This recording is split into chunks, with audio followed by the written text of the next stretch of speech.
All right, good afternoon, everyone. It's 1:30 and we have a quorum. It's also the holiday, so I don't want to keep people here unnecessarily. Anita, can you do the roll call? Yes. Councilmember Harris, present. Councilmember Druso, absent. Councilmember King, present. Councilmember Green, present. Councilmember Thomas, absent. We have a quorum. Thank you, Anita. I need to approve the minutes for the last meeting. Councilmember Green has moved. I'll second. All in favor? Okay, and then Anita, the third item was the New Orleans Juvenile Intervention Programming presentation with Dr. Jesse Shannon. This was requested by Councilmember Moreno. She's not here, so I'm going to go ahead and defer it to the next quality of life meeting. Okay, we'll make note. So that brings us to agenda item number 4, which is the Keller Park Creation presentation. And Councilmember King and Green, thank you for being here for that. Councilmember Druso is here as well. I know this pertains to Keller Park, but I do think it has implications for other parks around New Orleans. So why don't you all come up and we'll talk about Keller Park creation.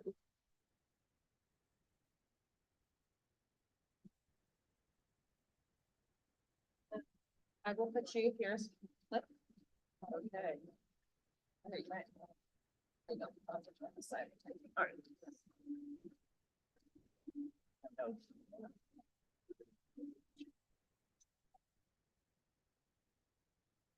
And we know everybody, most of y'all, but can you please just introduce yourself? I'll start off the introduction and then I'll do the opening portion. So Asia Howlett, Director for the Office of Youth and Families.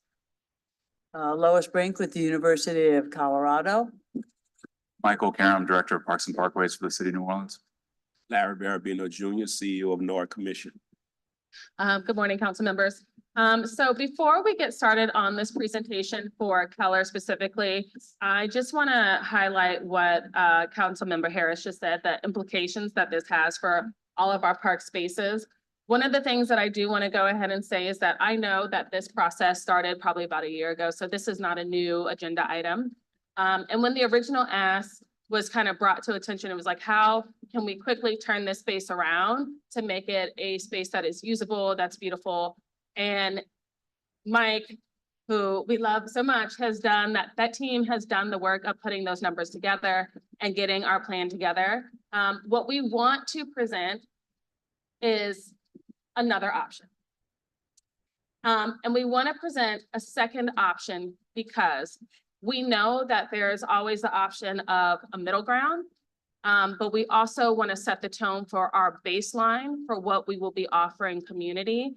I want to also say that I recognize that the timeline for something like what we are going to show is longer and the price point is different, but we do have a plan even for that, which is how we ended up in partnership with Lois, Nature Everywhere, and also Kaboom. So we can figure out how to get private dollars to offset these costs. So this is not something where we have like a secondary ask, but we do want to present our Cadillac so that way you know what is possible within the city of New Orleans. I was going to say, I feel like I'm at a car dealership yeah. and I went to go buy a Kia and now I'm buying like a Yeah, no, Lexus. you, baby girl, you want a Honda, you are about to get a Cadillac. Okay? Lois, it's all you. Well, and everyone deserves a Cadillac, don't they? Well, thank you very much for this opportunity. I am representing 3 of my graduate students from the Department of Landscape Architecture. And just to set the stage, they spent 17 weeks working on this project, and my charge to them has been that neighborhood spaces, we have to rethink what they are. We have to rethink them as the lifeblood and core of community quality of life. These spaces offer lived experiences for all generations, and they also offer city systems change. Managing stormwater, studies have shown that decentralized, smaller stormwater management can be more effective. They also reduce ambient temperature, they sequester carbon, they reduce air pollution, they offer places to grow food for food inequity. So they really are a one-stop shop, and that's sort of what we presented. So with that, I'll try to work this and start it. We did have an opportunity with the project to go visit talk with community members. And things that we heard from little Taj, he said, if you give me a play area here, I think I'm going to cry. That was his comment. There was 72% of the individuals we talked to wanted some type of community gathering, and more importantly, services and aspects of what that could be. Chef Jeff, who has Heard That Kitchen right there, said this is critical for lived experiences in my community. So really a lot of positive efforts. And so the picture that's in front of you that you're looking at is the community center, and really looking at the idea that the issues of flooding, safety, parking currently that's happening on the play spot were big items for everybody. And so what are the optimisms? What are the things that it can do? Clearly, safety was an important one. Being able to have those green spaces, which Mike has been working on with his team. Safety, how do we really create an opportunity there for eyes on the play spot? And how can we create neighborhood destinations for all generations? So a couple things that we looked at. First steps can certainly be, we have been successful in Philadelphia and in Denver using container units for pop-up events. Low cost, high value, something the community can get engaged with. Parklet seating, we can do a lot of things that could be movable. Even art murals on buildings or on the sidewalk, those could be first steps. But my students then said, okay, well, we need to look at something more. We need to look at a vision that looks at this idea of play, of sharing music, of gathering. So these are some before and after images. The one aerial shows the students' proposed project, and we'll go into some more detail about that. So it is very much a mixed generational component. What you're looking at here with the drawing is the green space would also serve as stormwater management. We would also have some subsurface storage for stormwater and reorienting parking because the church desperately needs parking there if we take it off of the play spot. Looking at kind of creating two entry points coming in, and then within the space, right now, the community center, which Larry and his team are going to be taking over, the basketball courts and the chain link fence around that really obstruct the connection between. So we're proposing there where you sort of see the gardens word, working with Chef Jeff and the owners of the building to pull that fence away, create a more welcoming environment along that alley, expanding the vegetable gardens there so that there's easier access between the community center and that play spot. And then looking at that sort of spine that offers for nature play, more traditional play, musical elements, not necessarily a splash pad, but a bubble or fountain that can serve for that much needed water space, shading near the pop-up container unit area. So those are sort of the key pieces within it. Here are some images that the students have generated. This is one sort of a existing, or we call it before, at that corner of St. Andrews and Robinson, and then next to it is sort of what that might look like with the gardens and vegetation to the right, the play components to the left, and then that spine that goes through with more sort of music elements, play features, and a variety of opportunities. So really kind of setting the tone for the community to say, this is your space, help us take care of it. On the opposite end of the corner, Robinson Felicity, then again, a before and after. Here you can see now on the left, the rain garden and nature area habitats. You can see how that spine starts to weave in, really trying to connect the basketball court to the other play area spaces. We know it takes a little bit of time for trees to grow, even down here. But so having those shade sails in there to be able to create some immediate shade. But really this becomes kind of a neutral ground, but much safer place for children to interact and play. Studies have shown that more children will play in play spaces when there are opportunities for parents to be actively engaged. And so this connection between gardens and play spaces becomes critical. So this is that view that I was talking about where we've got Heard That Kitchen on the left, looking at a zero lot easement, with the owner to be able to kind of really open that up and make a strong connection then from the community center back into the play spot. And this is my students trying to get you excited about a social space where you can have evening activities and entertainment during the day. Again, a shipping container. They are my new best friend. Just they're an amazing opportunity for really creating wonderful pop-up experiences. Food trucks can be on the street. So it really starts to look at more neighborhood businesses that can activate the space. And then I think this was my last one. This is just a good cross section through showing that center space, showing how the stormwater system would work in terms of both using some of the street parking area as well as those rain gardens. Clearly, if we start to get into situations of drought like we had last summer, to be able to have some underground stormwater capture to keep the vegetation that we're planting alive really could make a big difference. And that's it. Thank you. How much is this gonna cost? Okay, so we are pulling all of the specs and that stuff now, surveys, so Mike can speak to some of the preliminary work that's been happening. Larry, our wonderful friend, has also been working to pull some numbers for us. And like I said, we recognize that you've contributed, put aside money for this already.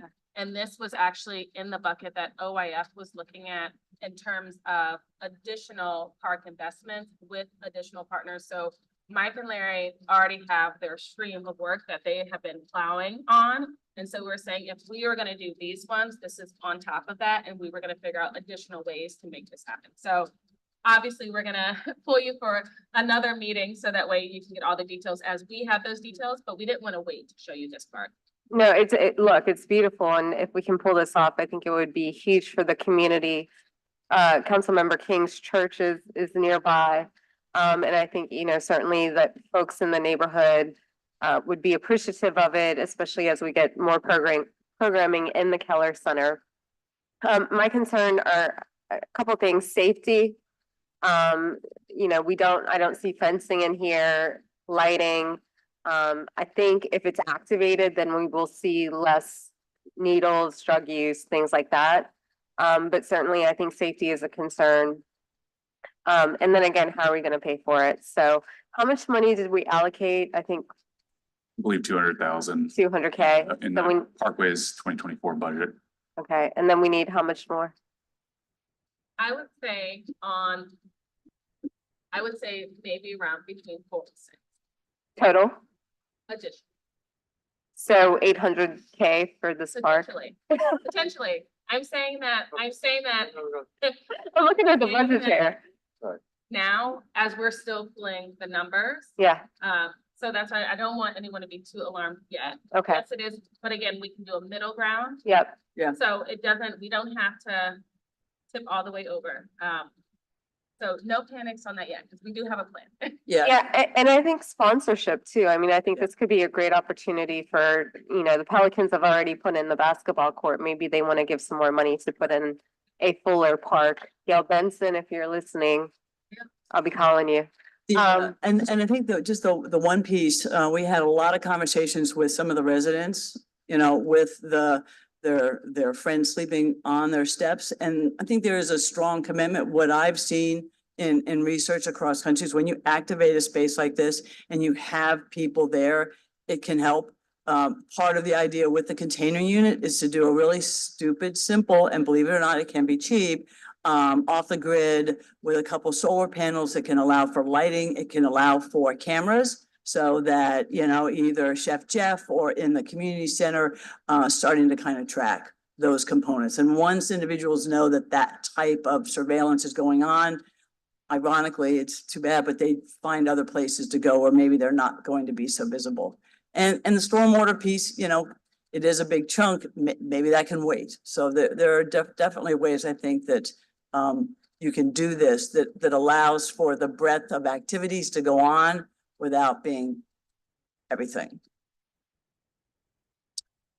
So just to add to that, obviously, there's a lot of interest in this space from your office, Councilmember Harris and your team and the community. And concurrent to the work that the administration has done through NORD to return the facility to NORD's management.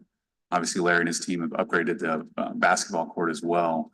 The focus from the council has been to get funding to convert the concreted area to some version of green space. And with Lois and her team from the University of Denver, we've seen the potential for what could be what the challenge that we're facing is how to sort of bridge that gap between a much more pared down version of conversion to a park based on the estimate that we had, which resulted in the $200,000 that you approved for our budget. And so we went out and got a rough estimate of what it would cost to utilize a staff augmentation contract to hire an engineering service to put together construction drawings to focus on concrete removal, any environmental remediation, turf installation, benches, trees. And I don't know if fencing and lighting was a part of that, but that estimate came out just over 200,000. And so if we go that route so we have the survey that was recently updated, that was done through the staff augmentation contract.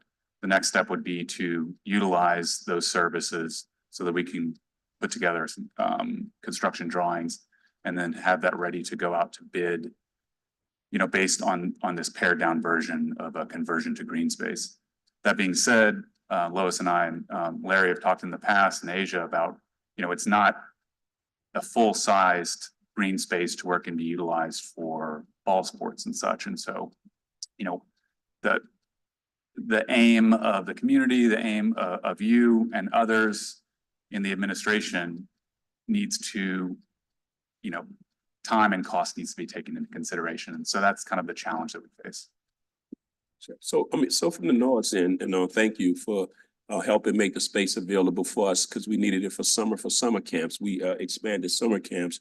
I want to first of all thank the council members that's here for the 2024 budget and also providing the funding to where that we can bring more programming partners to the table. Right now, we've just finished hiring 2 employees to work there with a 3rd person that's coming on. We're in conversations right now with Booker T. Washington about partnering with us with mentoring programs out of the Keller Center. So we have those conversations going on, but also with that, we're in the process now of accepting applications for anyone that's listening. So on our website, where we're accepting summer camp partner applications, as well as we're looking to start back accepting applications for our year-round after-school program partners. So those persons that's looking to partner with us out of Keller Center, please submit your applications. Please contact us because we're looking to bring more programming there. And often enough, we do great programming with partnerships. All right, back to how we pay for the Cadillac.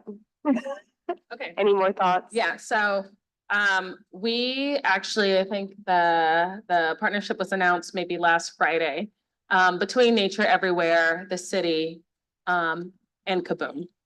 Kaboom is doing a 25 and 5 initiative where they're looking at 25 cities over the next 5 years to invest in these parks. So the spaces that we've identified, Keller being one of them, they were actually kind of in our bucket for funding from those spaces.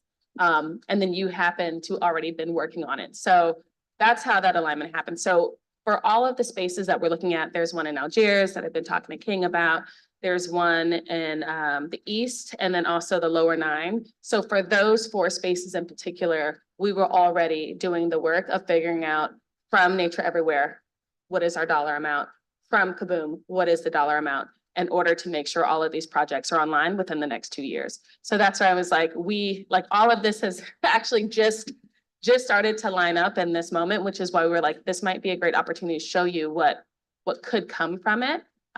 With the understanding that the dollar amount is higher and the timeline is a bit longer, with also the understanding that we, OYF, went into all of these partnerships, being very clear that we only want Cadillacs and that we had 2 years to make it happen. And so that has been the conversation in this group. And so we would not say, I would not be saying this out loud on the record if I didn't think that we could pull it off, but I think we can pull it off. So that's Well, what I got. Let's do it. I mean, Put me in, coach. yeah, no, seriously. And I guess we can talk offline. We don't have to do this publicly, other than make public pleas to corporations that if you want to invest Yes. and have naming rights, then Yes. hey, pick up the phone and call one of us. We can have swings in your name. Yes, yeah, or bricks. Lots of bricks. funding opportunities. Yeah, bricks with people's names on them. I mean, there are fundraising opportunities that we can really pull off. I think so. But I do think if we can get the Cadillac version in this community, which Special. so desperately needs it, that could really revitalize an area, I think we do it. I think it's special. So Well, especially with the Keller Center and the community center and the things that Larry and his team are trying to do. You know, if you, after school program to have some sort of outdoor play space would just be phenomenal. Yeah, and one thing that Asia and I talked about is the model and the path that Nord is taking when we're building our play structures. Yep. It's all inclusive. Yep. You know, we're looking to go beyond the ADA compliant where a kid with a disability can get on, but have to stop at a certain point. So that we want it to be inclusive, where that kids with, whether it's the mental disabilities and or physical disabilities, autism and et cetera, have something to do at a play structure along with their friend who does not, or their brother or sibling that does not. You know, and so that's the goal, to make sure that when we're building something out, that we're understanding that our goal is to be all inclusive with play structures going forward. Council members, any questions? Councilmember Jeruso? I mean, As budget chair? well, I guess, let me ask this, is any of this in the capital budget for, at all? I mean, either under Nord or anything, well, because I'm just trying to, I think Leslie asked the question that legislators always ask, which is how are we gonna pay for this? Right. And we wanna get to a way to pay for it. So essentially, there's three ways to pay for it. Well, maybe four. There's outside funding. There's some sort of grant funding that we can apply for. There's general fund / millage dollars, and I don't want to cut into that for Nord or Park and Parkways. And there's capital funding. Right. So it seems like, Also ARPA funding. yeah, but there's not, how much is, I don't think there's So very we much we left. have the pool of funding that is intended for green space creation that we Mhm. could possibly draw from. The challenge for us with the $200,000 that's been allocated for our 2024 budget is that if we go the Cadillac route, are we able to use that funding in recognizing that the timeframe for installation may not be by the end of 2024. And so, you know, going the basic route based on our estimates would allow us to put this project out to bid, you know, in the Q2 of 2024 and possibly have the parcel under construction, you know, mid-year. I'm just gonna push back for a second, because there are a million contracts that should be under like things right now, including catch basin cleaning that aren't. And I'm not trying to be snarky with you. I'm just saying the reality is the track record hasn't been great about that. I think what we're all saying up here is we are willing to go look for the pool of money. I think we're completely agnostic about where the pool comes from.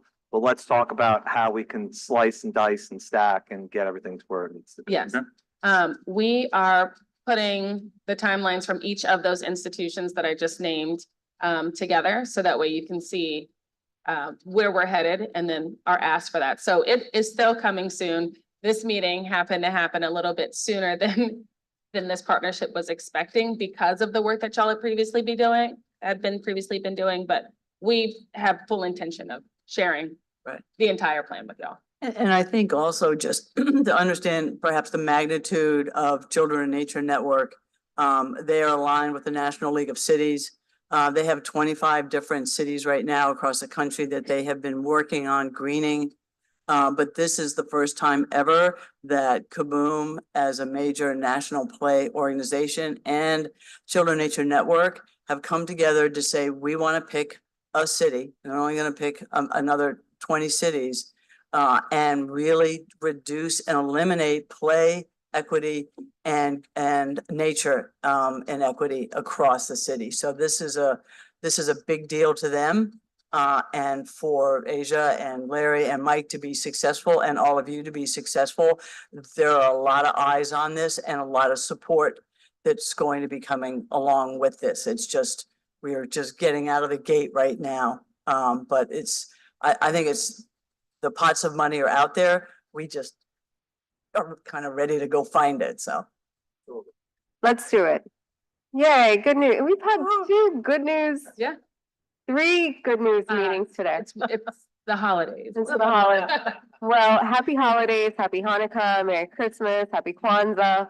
Item number 3 has been deferred, y'all, so y'all don't need to be here, but unless there are any other questions, we can move to adjourn Councilmember, I have one online comment. about this item. I don't know that it's germane, but it was assigned to this item. Go ahead. This is from Katani Lamo. She says, what is the status of the wellness walking trail in Real Timbers? That's it for the online comment. All right, well, she can reach out to her council office. That's an Algiers, actually. It's the status update. It's a part of our funding for the ARPA projects in 2024. Okay, there you go. It'll be built in 2024. Right? That's the plan. All right, thank you. All right, well, I'll move to adjourn, seconded by Councilmember King. All in favor? Aye. All right, thank you.